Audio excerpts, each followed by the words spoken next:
Porygon was, and still is, a huge milestone for science and engineering alike. Mankind has known for a long time how to convert Pokémon into portable condensed energy, but this Cyberduck was the first successful attempt to reverse the process and make Pokémon out of energy instead.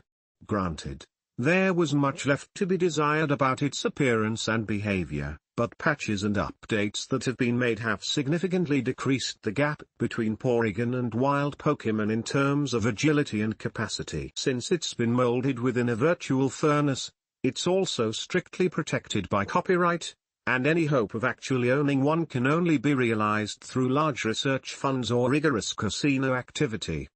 The creators of Porygon are keen to repeat how it's entirely made out of program code, which is sadly closer to a commercial slogan rather than a dependable fact.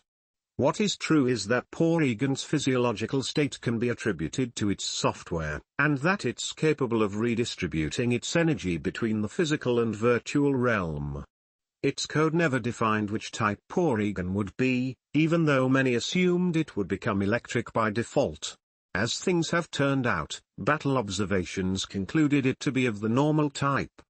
This in turn has sparked plenty of discussion on whether or not normal is an individual type, or merely the absence of any other type, but that's another subject for another day. Ah yes, Porygon, a demonstration of the very best of late 90s digital technology. While I have immense respect for anyone who can code an organism such as this in binary as opposed to the classic triplet code of DNA, I must admit that Porygon's introduction into the biosphere has left a fair amount to be desired.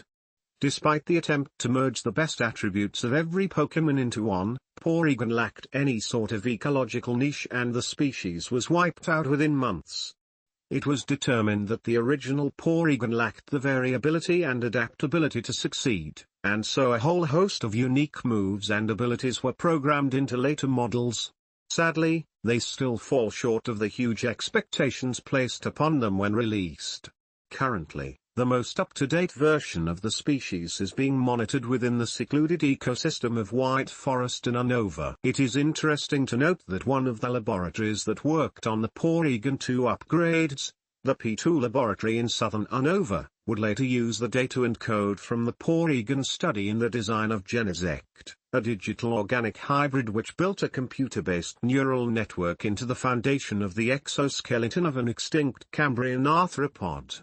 Genesect was ultimately successful as the spiritual successor to the Porygon project, despite the immense public outcry caused by the publication of the study. Most unfortunately, the species produced by this experiment was infertile, and as such the project has hit a new roadblock. We can easily insert computer chips into living things, giving us remote control of them. Upon investigation, Porygon is the opposite. The scientists appear to have successfully integrated living biomass into a circuit network, appropriately shaped like a duck.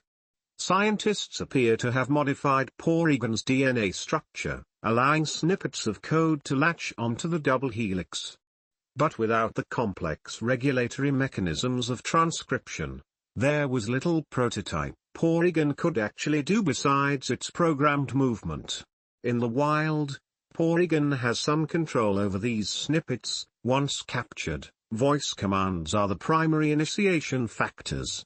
As Porygon levels up, more and more of the DNA can be decompressed, allowing for a wider variety of moves. Porygon seems to be in an odd egg group, mineral.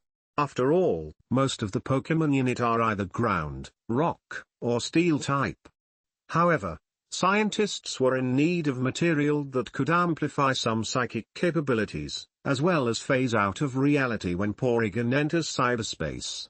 They based it off some fragments of Beldum, sent by Professor Birch. Porygon's move pool reflects the usage of a weak psychic-type Pokémon. Porygon can only learn Psybeam. A trademark is required for Psychic. That said, for some reason, Porygon is still normal type, but I suppose the mysteries of biological engineering haven't all been solved as of yet. The virtual Pokémon Porygon, once the most state-of-the-art piece of publicly available technology. Porygon was always meant to be a research tool above all, and only later were there any considerations for its use in the public as a Pokémon like any other. However, during a broadcast of a Porygon advertisement, over 700 Kanto schoolchildren were sent to the Pokémon Center for seizures. This devastated any profit motives the Porygon research team had of selling their research to the public. No Pokemart would stock it.